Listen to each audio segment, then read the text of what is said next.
that I record this, right? Yes. Yes. Okay, because let me make sure I am recording it. You are. I am. All right, good. That is not what's showing up on my side, but great. Well, welcome everyone. Thank you so much for being here and creating space and time. Yay, finally we get to hear about the master plan. So if you allow me to, I would love to open us up with a brief prayer.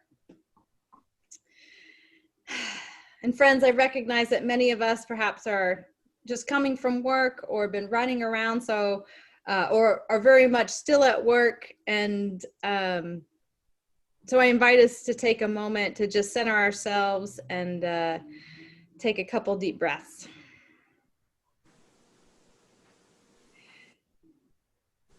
Creator God, even in times of uncertainty, you are present and you are moving and creating, and you are still calling us to be co-creators with you.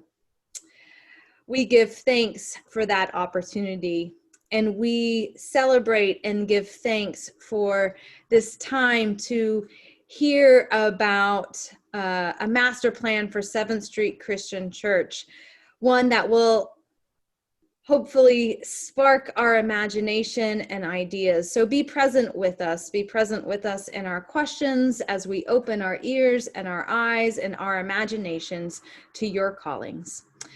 In Christ's name we pray. Amen.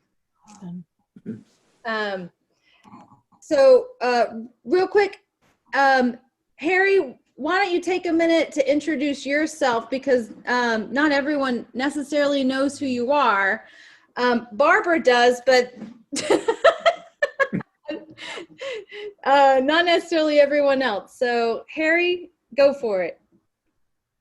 Well, good afternoon. My name is Harry Harris. I am a principal in the Ionic Design Studios firm. I'm Barbara's protege at the Kiwanis Club. She's got me into the Zoom situation very nicely. But I've been working with churches for the past 40 years and have worked on probably 300 to 400 of them. So I have a little bit of an insight into some of the challenges that you face with your project. And hopefully the master plan that you're going to see here in a few minutes will at least answer some of your questions and hopefully spark some more questions. So with that, I will, I guess, move to the next issue. Which do you want me to sort of run through the master plan? Yeah, I think, and I'll just pause. I think everyone is familiar, everyone at least here, but because we're recording this, I'll take a minute to give some background, and that is, I guess we reached out to y'all about a little over a year ago, probably a year and a half. COVID definitely set us back, but realizing that there were several pieces of our church that needed to be synced up. There were several issues, at least that I saw, that mechanically and things that needed to be addressed. We know in our church that the sanctuary HVAC system would be a costly piece to address when the time came, and that we were on borrowed time, and that there were some other mechanical issues to address. And then as well as just what does it look like to spruce up the church and address other areas that were needed in light of everything. And so taking the opportunity to create a cohesive plan, because it's always fun to work on the pretty stuff, right? We all would love to redo the parlor. We would all love to redo the library, the hallway, but recognizing that perhaps we need to create some priorities to make sure that overall the church remains sustainable. So that's why Ionic was called in to help us navigate a master plan and help prioritize what is most important, so that we have a plan before us and then we know what direction to go and what is possibly next, and how do we, the next question is of course how to pay for it, but Harry doesn't have to worry about that part. That's for another meeting. So I just wanted to share that for those of you on this call, but those of you who will likely watch it later. So that's all. And Harry, I'll just, you just tell me when it's the next slide and I'm happy to, I'll just let you keep talking. Okay. Well, just to also help with a little bit of background, once we had sort of defined the overall master plan, we brought in a general contractor that we work with for many of the projects that we do, just to take a look at the ideas behind it and to help us to put a realistic budget together. I think you all had a sort of a spreadsheet of ideas and action items that you wanted to accomplish. One of them you have accomplished, which is the redecorating of your lower level. But the sort of the major focus on the master plan is, what has to be done and what is sort of a critical issue, and then what can follow up from that. And it would be nice to do, the pretty things like Holly has said, but you really need to address your mechanical systems first. That is the issue that's going to eventually blow up in your face. And that is something that really you should be planning to deal with. And that's what we have included as our first phase of your project. So if you look at the sheet that's in front of you there, we call that the phase one mechanical replacement. And basically that's sort of two pieces. It's the big major condensing unit and boiler for the sanctuary. And it's also a lot of little tiny units that go up and down the sides of your building. So we took all of those into consideration, along with a couple of other items like the ice machine and the water heater, and putting that all together into sort of the first phase package.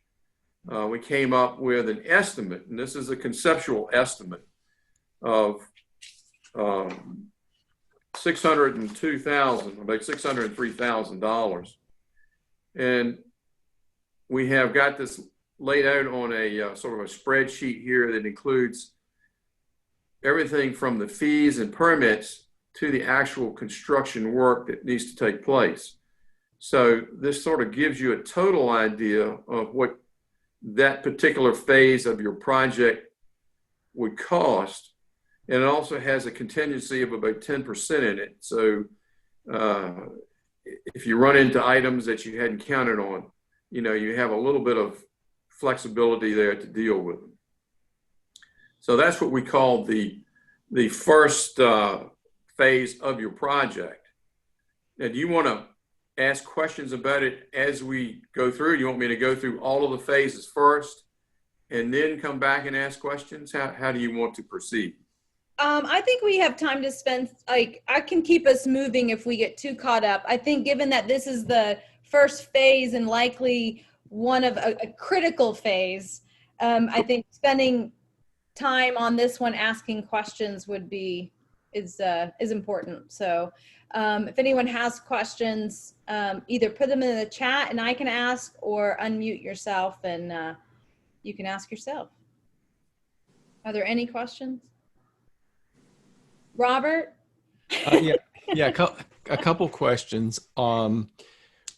With this, does this include every space in the building, the west basement, Hanover Hall, the sanctuary, everything, or not?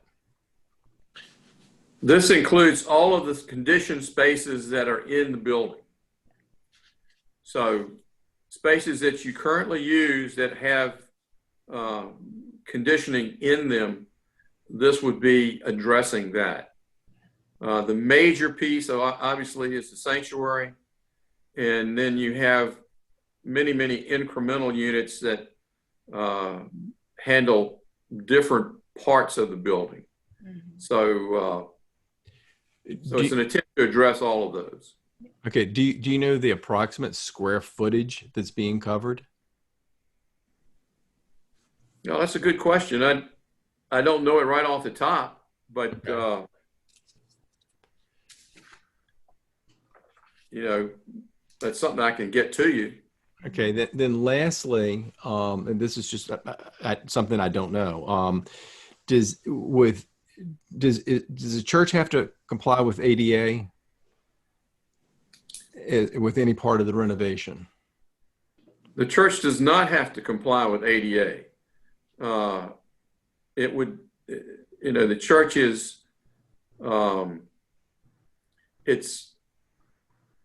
it's something that people suggest that you do, but the code does not require you to bring your facility up to current standards. Now, what may happen is that the city may require you to make your space more accessible than it is, but it cannot make you come up to the 2020 code requirements. And at one time, and I may be just thinking something incorrectly here, so please correct me if I'm wrong. At one time, weren't you required to set aside X% of your renovation cost towards ADA compliance? That's correct. So the church would be exempt from that? No. What I'm saying is that depending on what you're doing, your mechanical system is not really something that is sort of a structural improvement to your building. So it would be considered a maintenance item. But once we start looking at changing, you know, some of the other phases in here, part of that money would have to be going towards making your space more accessible. Does not mean that you have to make it totally accessible per the code. So say, you know, you took, you did, well, we'll look at the other phases, but one of them is to provide more accessible bathrooms. That piece in itself is a pretty sizable chunk of money that would go towards the amount that you know, you would be required to spend on making your space better. So it's not as much as you might think, but I think what the idea is to sort of be heading in the right direction. Right. And you answered the question because I wasn't sure how this first bucket, if you will, or first phase would, and so you answered it by saying maintenance. So thank you. Right. Harry, I had a question. As you know, because I wouldn't have known to ask this question otherwise, my partner is a contractor, and and so I was asking him to help me with these numbers that you see in front of us. And one of the questions that I was wondering is with regard to the maintenance and like with the HVAC units and stuff. And so it's for Robert, you had asked like there are 23 mini splits within the entire church building. So this does account for replacing all of those 23 mini splits. Anyway, but I don't know if y'all can see my mouse, but where it talks about project team fees and architectural engineering design services, I didn't know if you could speak to a little bit more about what is it with regard to, say, the HVAC system in the sanctuary that accounts for that number. So, I mean, what is actually being engineered so drastically, changed so drastically within the sanctuary HVAC system that would require, you know, $50,000? Majority of those fees are going to professional mechanical, electrical, and plumbing engineers. Okay. And as I said, this is a conceptual estimate at this point in time. Architectural fees in particular would be somewhat limited because all we would be dealing with is, any kind of structural repair or penetration or, something like that. But the mechanical electrical system, that's a huge amount of the cost of the design fees in that particular area. I guess I don't understand what's being designed. Like if we're replacing an HVAC system, what exactly is being designed that we would need an architectural or engineering drawing or design? Well, it's the mechanical system that's being designed. What you have right now. So is it the actual cost of the unit? Is that what you're talking about? It's the engineering that goes into providing you with a system that is that meets today's standards. Okay. We can't go back in and put something that's exactly the same as what you have. Right. No, Plus, I understand. The new equipment is much more efficient than what you have. Okay. So I would imagine that, with a new system, a new layout, I don't know that we would necessarily suggest going back with the mini split units. It might be that there's a better way to do that. I see. And so, those are things that, I can't tell you what the answer is right now, but it's definitely, it's one of those things that you would want to pursue to make sure that you're putting a system in place that works by today's standards. One of the things that we ran into, we just did a $10 million renovation at St. Stephen's Episcopal Church, and the majority of that was the mechanical system. Yeah. And the big difference is that today your makeup air is a whole lot more is required for that, which means ductwork is different. It means a lot of safety factors that you don't necessarily that you didn't have in your system do come into play when you replace it with a new system. Right. So that would be what I would recommend to you. You can do whatever you want, but that's what I would recommend. Well, given in this day and age of COVID, and air circulation seems to be quite important, so I don't want to minimize. I would think so. So if these new systems are more efficient, does that mean the electric bill might be less? Well, yeah, it might be less because the current system you have. I don't know if have you looked at that current system? You could live inside that system. Right. It's Yeah, huge. it's quite large. It's a room within a room within a room. I mean, you're going to get some more storage space if you go to the new system because the new systems are much more efficient. They're smaller and they do the job a whole lot better. Okay. Are there additional questions regarding this recommended first phase of mechanical focusing on HVAC? Bill has one. Harry, just a quick question. I'm assuming there's text that goes with these slides, right? I mean, explanation? Yeah, text? explanation and that goes with what your assumptions were and so forth. In other words, the final report, not now, I'm saying, is the final report contain text which documents what your assumptions are and so forth? Definitions, assumptions, and things like that. Well, this is pretty much the final report, Bill. I mean, so, I mean, we can certainly explain, sort of the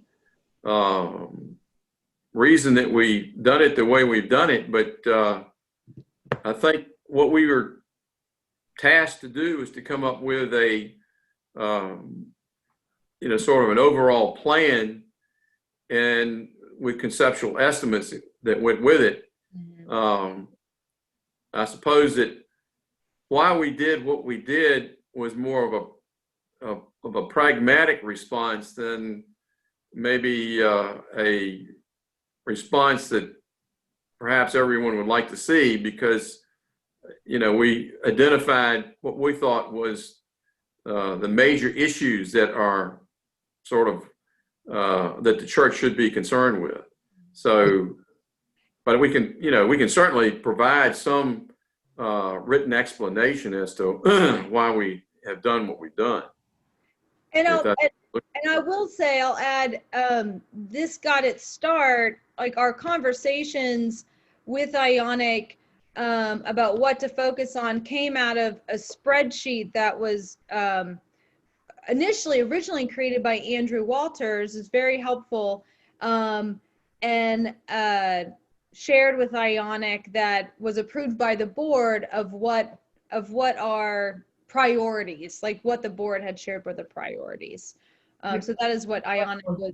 I'm not questioning the priorities or the report. I just want to know if there was some text to accompany their recommendations. And it's like this, what is a project team fees? I mean, we have to ask that now, and other people will have the same question, but you've explained it, but it's not in writing. Somebody else could refer back to. I think that's basically what you're saying, and the assumptions.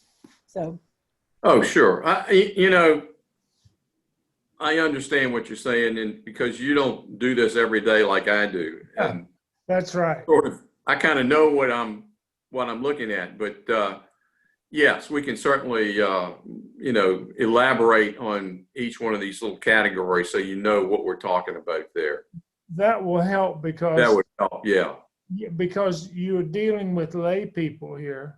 Sure. I understand. For Holly to have to present this, or the chairman of the board to present it, she's going to be asked a lot of questions that regarding, the language and so forth, and she's not going to know. So sure.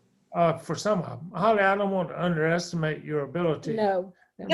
But that's why I just tell Brett. I'm like, Brett, you need to do the presentation. I don't know. Right. Sorry, I just wanted to check that out there. No problem. How you feeling, Bill? I'm getting there. You're looking good. I wouldn't say so. I like myself in a bow tie better. Thank you. Any additional questions regarding this first phase? We can come back. So, all right, we'll keep moving forward. Okay. Phase 2 is the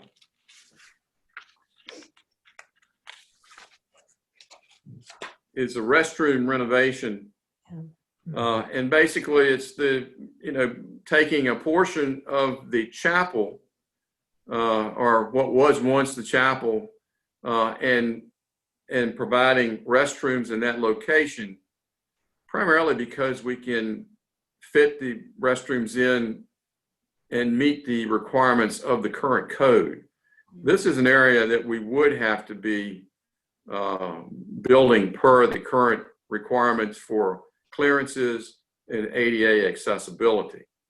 So that's why you see a much larger space in the bathrooms that you're used to. The bathrooms that you're used to do not meet any kind of ADA requirements. The doors are too small, the stalls are too small. But that's the way it was designed back in those days. Now we have to deal with the code, and when we do improvements like this, we do have to put them in per the requirements of the code.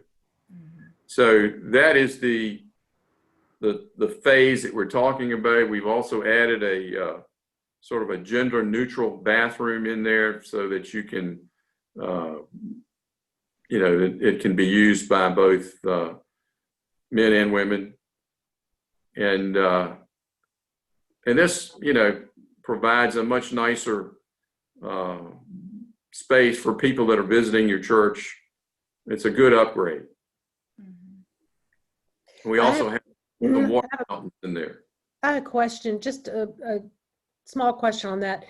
Right now, I think we have children's bathrooms, right, Holly? No longer. Those were removed when Green Spring came in. Okay. Is there a thought to having some smaller areas for children to be able to use the restroom? That wasn't brought up, but there's no, like, what you see in front of you isn't necessarily in stone. So it could be, can you all see my mouse? Yes. So it could be that this section here of like there's two family restrooms and a gender neutral restroom. It could be that these are, one of them anyway is more children's appropriated restroom or something like that. Yeah. So, but I think, that could certainly be an area that you could, look into for children's sized bathrooms and sinks and countertops, that kind of thing.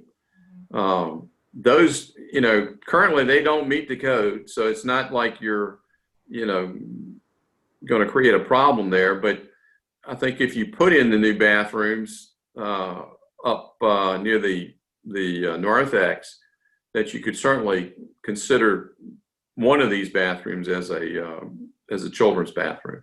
I see. Or one of the stalls, maybe, I don't know, but, or put a little toilet somewhere. You can put child size. Yes, you can put child size. Yeah. Yeah, that wouldn't be a problem. Now, I know I'm going to get questions of the fact that the chapel, which many in the congregation will hold very dear and close to their hearts as a sacred space and being turned into a bathroom. But I just wanted to either be recorded that the reason why there had to be a relocation is that the current space where the bathrooms are, there's no way that those could be upgraded to meet any level of ADA requirements. I mean, you could recall you could change one of them into an ADA, but you'd have to destroy everything inside it. And, it's a cleaner approach to having the new bathrooms where we're showing them.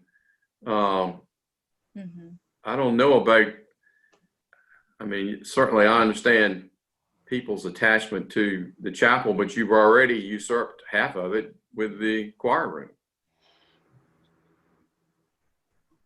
Also, if people miss the chapel, we can fix up the prayer room back by the communion room and they can use that. That's right. That's right. And I think it is a neat idea that the restrooms are easily accessible, right across the way is the sanctuary. And so from that standpoint, it's easily accessible. I just want to name, and when other people watch this amazing presentation, I know that that's somewhere going to be in their brain, like the chapel. But I remember, I remember a conversation with you and others who have come in that where these the current restrooms are, that you can't create two new ADA bathrooms. There's just not enough space, and so needing to find space elsewhere. Exactly. But not without major disruption and renovation. Not without taking away my office. Maybe that's a good thing. Maybe we take your office, right? Are there other questions regarding? Well, we can look at looking at the numbers. Right.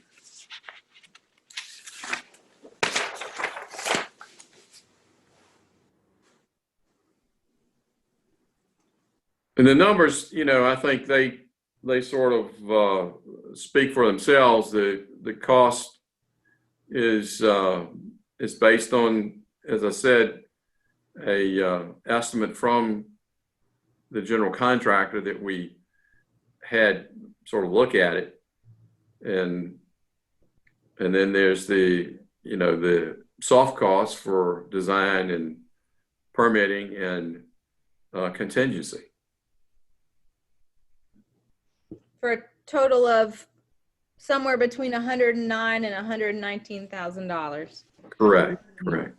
And Hey, I get it. You look at it from 119. I'm looking at it from the dollars on the other side. That's a banker in me here. well, understand that these are conceptual estimates. That the Yeah. real cost will not be determined until the engineering is done and we actually have competitive bids. And this is just something to get an idea of what the cost would be. That's Harry. difficult.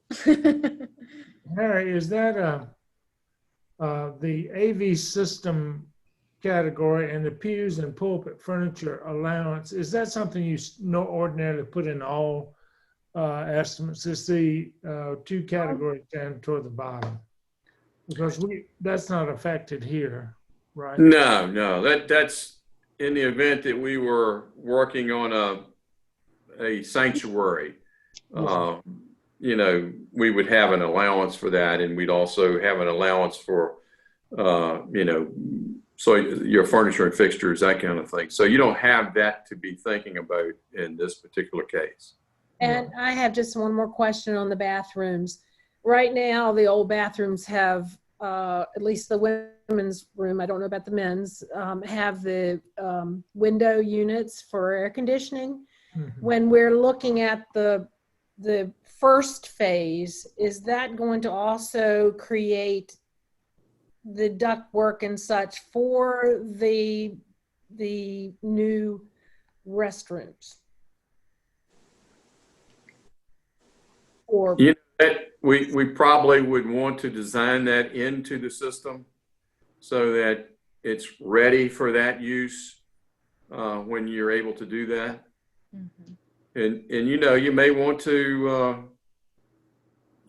to bundle, or you may want to subdivide some things. You may say, hey, let's deal with the sanctuary HVAC first and wait on the mini splits.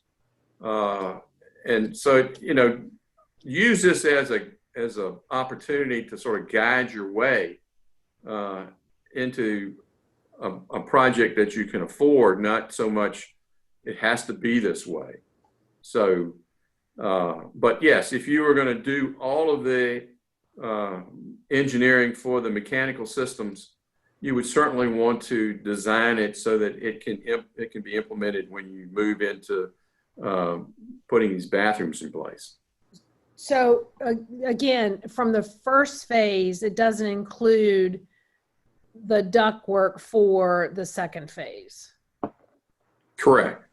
Okay, so we would look at, for instance, the window units in the bathrooms that we have now, and maybe converting them to the, what do you call them? Split systems. And then we have a split system in the parlor, but we're going to have two split systems possibly in the new bathrooms that are created. More than likely, yeah. Okay, I just want to verbalize that. Sure. As I said, this is conceptual. It's not cast in stone. And when you determine what your actual project will be, that is when you can determine, what areas you're going to deal with. Yeah, thanks. So, Great. all Other right. questions? Keep moving. All right. Phase 3, the corridor and narthex renovation. And there are a couple of pictures that, there's a picture that shows a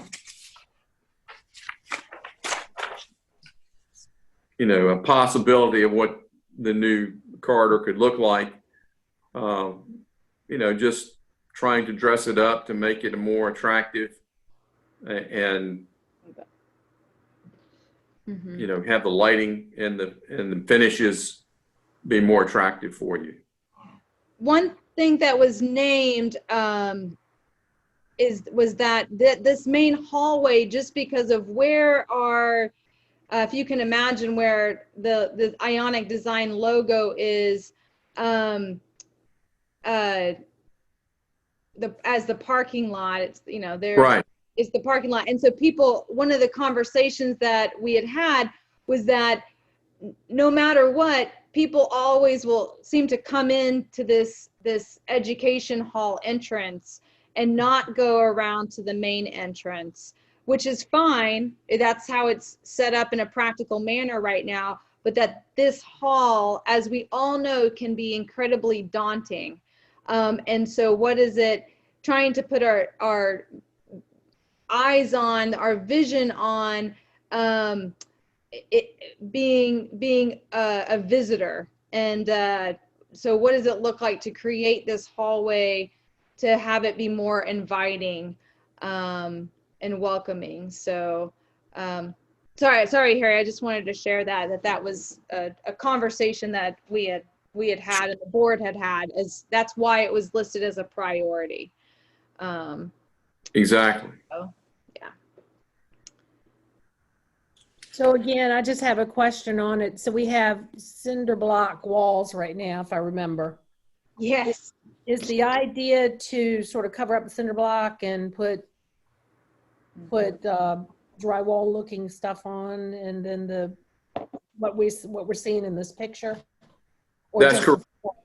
It would be to sort of skin that wall and to make the cinder block disappear as you're going down the hallway, and to create, you know, a visually attractive experience of going down that hallway, and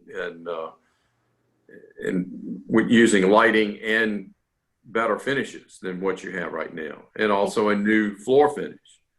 So it would definitely be an upgrade and be more attractive. Thanks.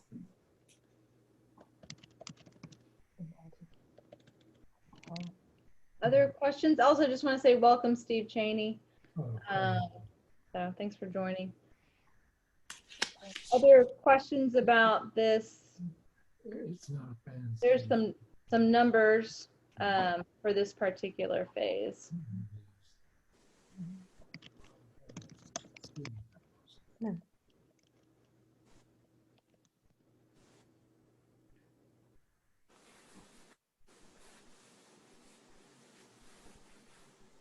Any questions, additional questions, or?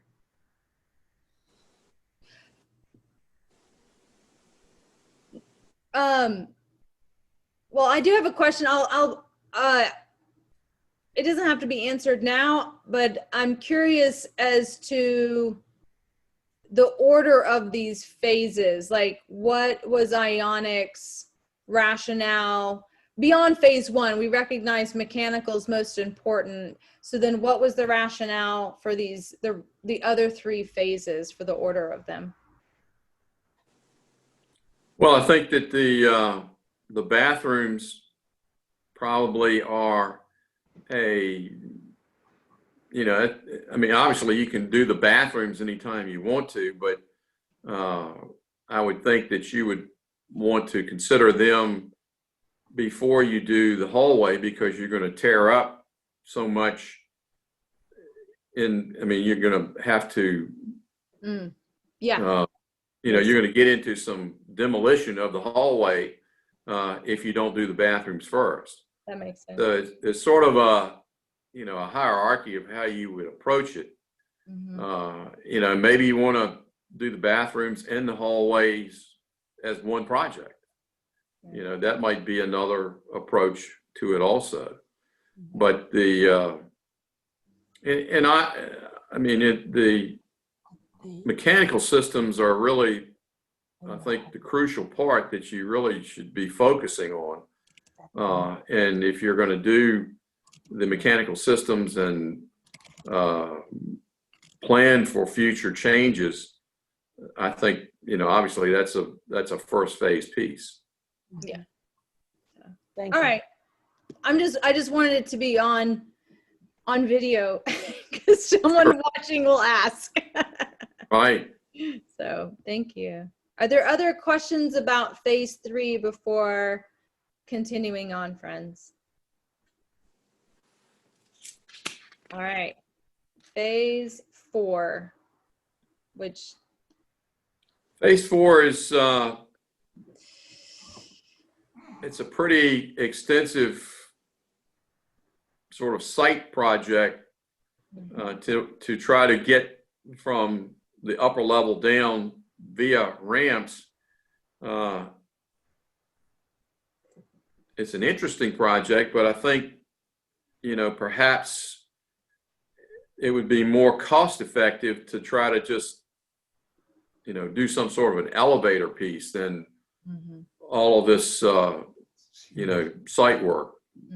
By the time you spend the money to do the site work, it might make more sense to be thinking about, trying to do an elevator, and let that be the piece that you focus on, because that provides accessibility for perhaps less cost than this ramping system. Do we have to go ADA at all with the ingress egress if we touch this at all? I mean, I would think that if we start doing a project like this, we would have to have a non-mechanical way of getting in and out of the building downstairs. And I thought this was a must to have some way of ingress egress. No, there's no requirement to do a ramping solution if you provide an elevator. If you provide the elevator, that will get you, to both levels. And what the city would be concerned with is fire safety by being able to escape from the building. You could still escape into a courtyard that wouldn't necessarily be accessible per the Americans with Disabilities Act, because what you're doing is you're providing what we call an area of refuge. And by doing that, you have created, the safety system that is required. So the elevator piece would be nice because it allows you to get to the lower level, but it's not something that is required by the city. It's just a nice feature to have. Now, if we were building you a brand new facility, it is required. So it depends on, this again would be one of those areas where they would ask, okay, what percentage of the amount of money are you spending on making your building more accessible? And that could be a lot of different things. So it would not necessarily mean I've got to have a ramp that will, get me from that level up to the upper level.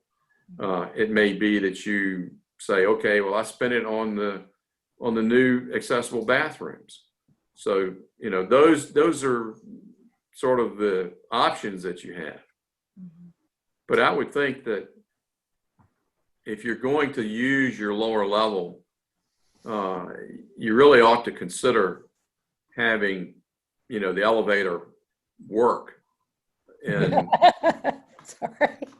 and, so that you can provide access to that lower level. It's if you're thinking about having any outside groups come in and use that lower level, that's, one of those things that's attractive for people to access that level. Right. So, and not to mention your own membership. I do want to add, because the elevator is always of a conversation. And so one, if in case people don't understand what they're looking at, imagine where my mouse is. This is Hanover Hall, and what's being proposed in this last phase is actually adding doors where the windows are and creating a small courtyard that could be enjoyed, and then also have a ramp that allows people to get to Hanover Hall or to get out of Hanover Hall. One thing and Harry and I have had lots of conversations on this, is that from my pastoral, like as the minister of the church, one of my biggest challenges has been the elevator and how much money we are always spending on fixing it. And so from a personal position, I would never want to have whoever comes after me, whether that's 20 years from now or 50 years from now, I don't want them ever having to deal with the elevator. Like, if that makes sense, right? Like, so not that we shouldn't have it or have a new one installed. It's not that, but it's that in my 3.5 years here, every time we have a potluck, it seems to somehow correspond with the elevator breaking and then people not being able to physically get into Hanover Hall. And so it's really more about hospitality and welcome. Yeah. And so what does it look like? Like if we can have both, that's awesome. But also realizing like if we can just always make sure, no matter what, if the electricity goes out or the elevator breaks, that people can still get to Hanover Hall for whatever celebration we're having. So My understanding is that elevator was not really designed for what we're using it for. Is that correct or not? are you asking me? Whoever. I think that probably I think it was created to bring people up and down. Yeah, but I don't think it's designed for commercial use. No, it's not a commercial elevator. It's what we call a limited use, limited access elevator. So if we had a decent elevator, it might be better. Yes, if you had one that, where you could actually, a person could take a person in a wheelchair into the elevator and travel up and down with that person, from one level to another. That would be preferable to what you have right now. What you have right now is, it's just not working right now, but, you have a shaft there, and I think you could enhance that shaft even if you were to enlarge it somewhat and provide a little sort of lobby area that would allow people to, go from level to level. So, I think that's another one of those pieces that it's not something you have to do immediately, but it's a piece that makes your facility so much more attractive, particularly to those folks that are, meeting down at Hanover Hall. Is there a way to get your thought on paper on the elevator? It sounds like you're saying that we might be able to use the existing shaft and enhance what we have somehow, some way, build out. Yeah. And I'll say that just to cover for you, Harry, that Ionic's focus was on a ramp, not on evaluating the elevator or the elevator shaft. That's not to say they haven't looked at it, but I just want to cover for Harry that you're not saying that it could be. There's lots of coulds. I just want to protect Harry. The Enneagram 8 in me is just Right. Yeah. But so it is possible. Anything's possible for the money. Yeah, we can rebuild the elevator shaft and expand it. Well, I think that for the cost that you would pay to put a ramp in to get you down there, you could put an elevator in probably less expensively. So which is also good to know as we look at these numbers for phase 4, that hey, whatever we do, whether it's a ramp or an elevator, it may be in this ballpark. Exactly. And I think that's one of the reasons that you do this kind of a exercise, is to determine, what makes the most sense. And certainly, you have two options now. You can do, a very large ramp, or you can do a relatively sort of uninvasive elevator. But you will need to probably increase the size of the shaft that you currently have. And I had two more questions associated with this. First, and this is not a question, I just want to make sure that the green that we're seeing is out to Malvern. Is that correct? Oh, the green is, When you hit the white, is that Malvern? No, No. that is the Greek church parking lot. yeah, the Greek church is on the other side of that. Okay, so that one-way drive is somewhere around there. That's correct. The fence and the one-way. All right. Mhm. So is the gray, and again, and these are not my questions, but what is the gray? Sidewalk. Yeah, it's a gray sidewalk that And this dark gray dark is the white building. Okay, the white building. All right. yeah, you have a little building up there. The two comments I have is, if we're going to have this ramp, should we have the handicap parking somewhere there closer? And also, how would we get from that area to the sanctuary? Because I think that would be very important, again, because this would be part of a handicap accessibility. Mm-hmm. Get from there to the sanctuary. Sanctuary, Vestibule. into the church, not just to Hanover Hall The vestibule.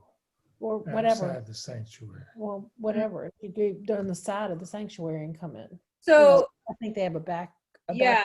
side door. So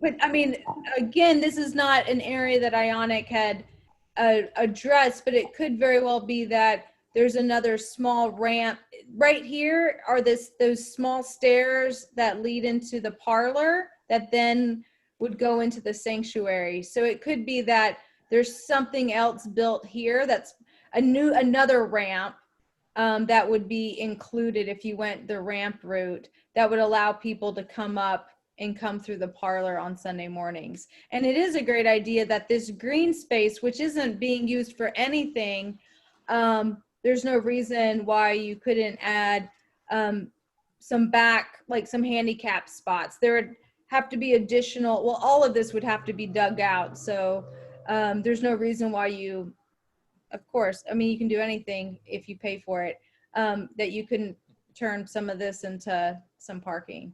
Isn't that where we put the fire pit? That one day it was, and then we realized it was too loud and that it wasn't worth, the fire pit's on the other side. This is on the other side is where the playground is. This is where all the grass doesn't grow here. Okay. This is where actually back over here is where the HVAC system is, the outside. This is dead grass. Okay. So actually it could be better used for handicap parking. Okay. So How would you get to the parking there? you'd have to create it. I realize it's not part of this plan at all. And like y'all never discussed it, but like this is Malvern and there's no reason why you couldn't add an access off the road.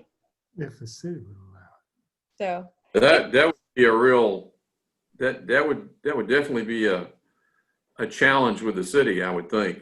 it could. It also could be that I mean, the And Greek, could you use the Greek Orthodox access? yeah, And- it could be that we Mhm. work with the Greek church to just use their access and then come in. Yeah, Yeah. Take the fence down. take some the of fence the- down, which is Yeah, all. I don't think the city's going to allow you to have two means of, egress out onto Malvern right beside each other. That would be, I think they would want some sort of distance between them, but So, It I mean, could we be don't know one which way, one way in. And Yeah. I think if you could get work with the Greek church, maybe, that would be a way to do it. Yeah. And they've been I have wonderful. one other question. Harry, I know you all work, because I was involved in a little part of it, in the Hanover Hall and the redecoration. You know, the real problem down there has been water over the years. Right. To what degree I love the terrace idea. That's right up my alley, but I'm concerned about water accumulation down there. And Drainage. the security with the French doors, because we've had incidences over time where people have gotten into the building. Fortunately, they haven't done too much. Well, you wouldn't necessarily have to do French doors. You could do, As I larger said, windows or something. that's right up my alley. It's Yeah. aesthetically beautiful, but I'm Yeah. more concerned about Nice. the drainage. the drainage.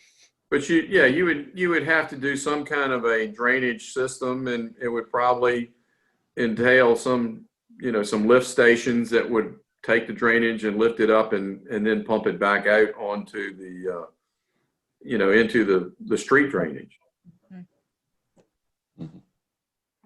Okay. Yeah, there's a lot of issues that would have to be addressed with the with the terrace idea, but it would be kind of nice. It could be a nice space. Mm-hmm. Even if you don't do the ramp, even if you just do steps and use the elevator, Mm-hmm. it could be nice. Mm-hmm. Mhm. Mm-hmm. Sure could. And just to go ahead and show, and again, this is just what is being presented, some possible costs for just the ramp. So Yeah, as I said, the ramp is a very expensive idea. It's a nice idea.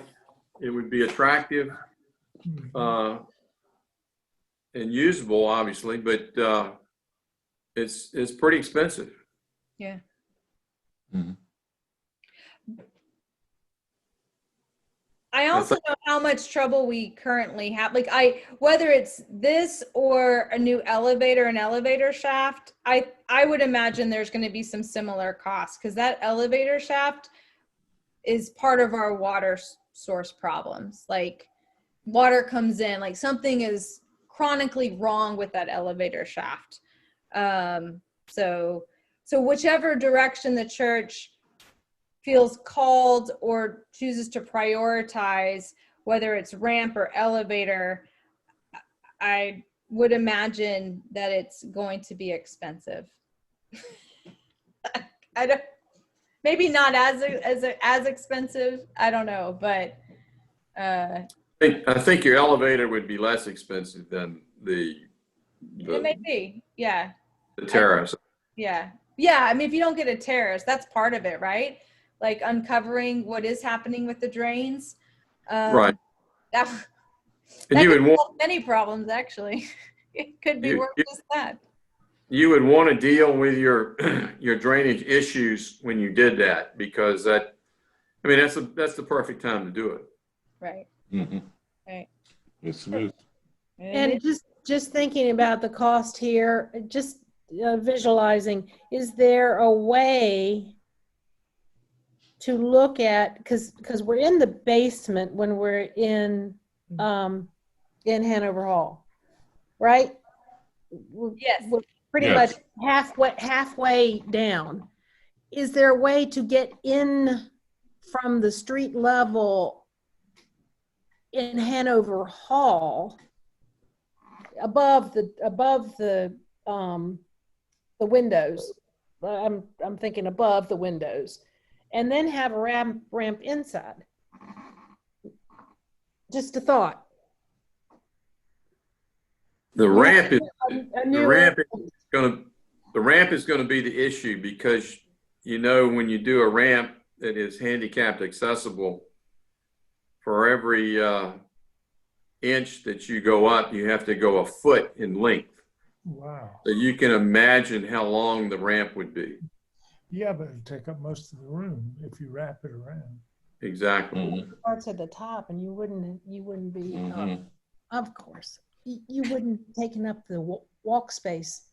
You take up the wall space. Okay, well. I'm just a Harry, could you thinker. come over here? And Harry's had enough of me. plan some kitchen cabinets. If you think the ramp is a problem, you should see the kitchen cabinet. Oh my God. Thank you, Gary.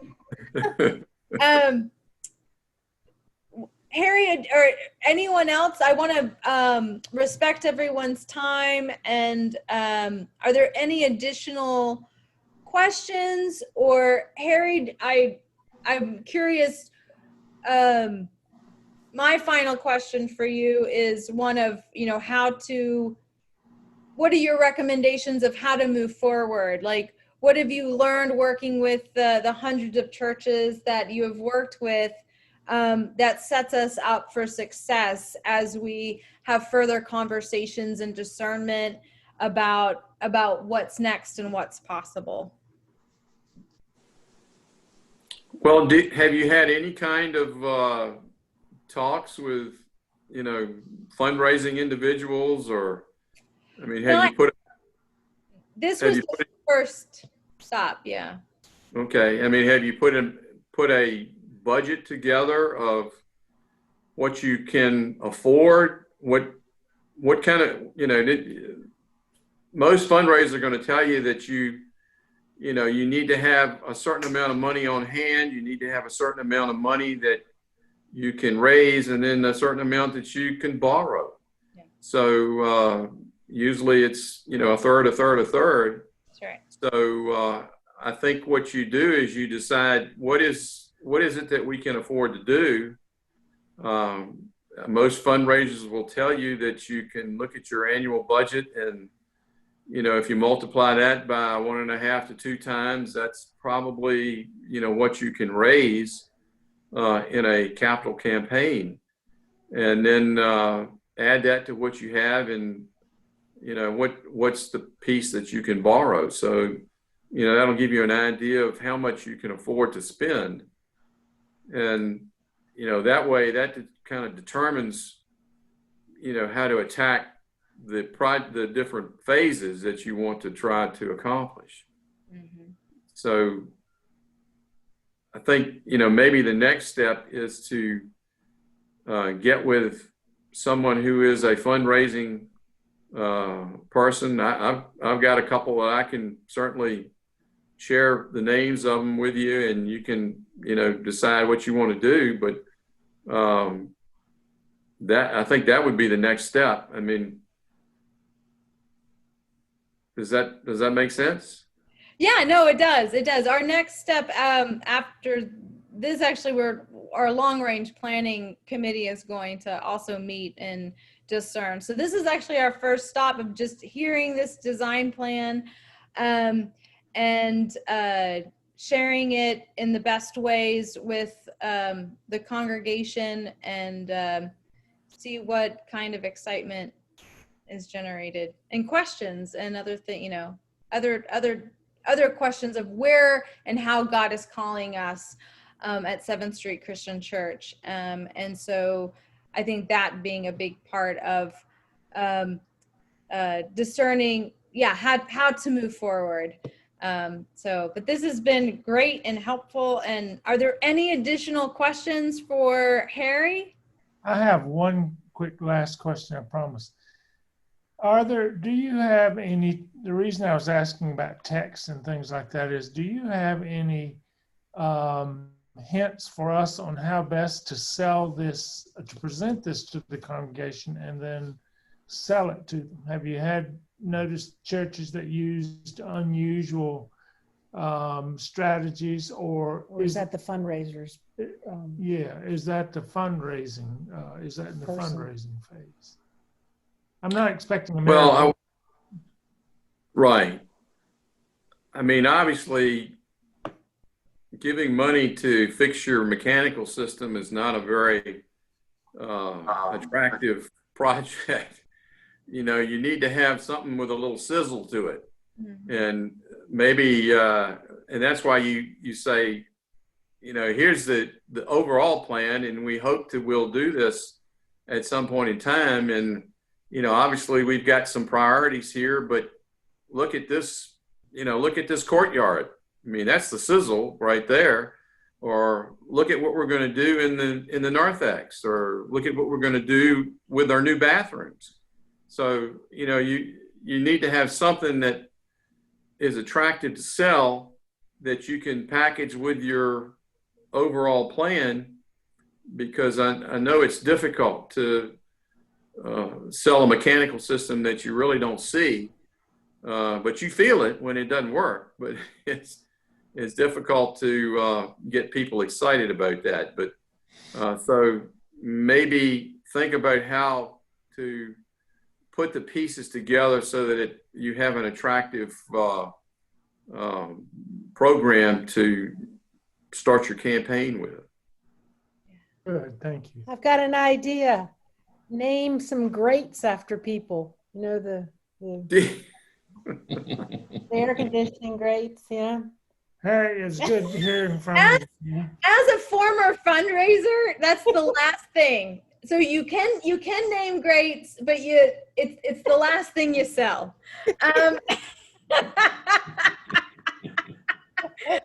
Along with the bricks in the new sunken courtyard.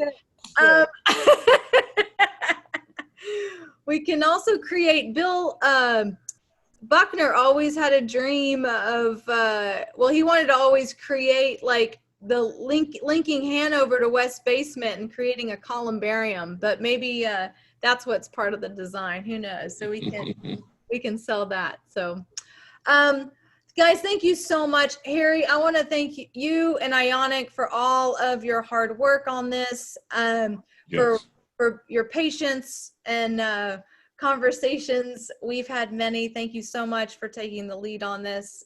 Friends, everyone who has shown up here with your very thoughtful questions. And those of you who will encounter this video later, we are grateful that you have watched, and continue to be in prayer for us as we navigate the future and where God is calling. It's an exciting time. So blessings, friends. Peace be upon you in this evening. May you eat well, and you're one day closer to the weekend. So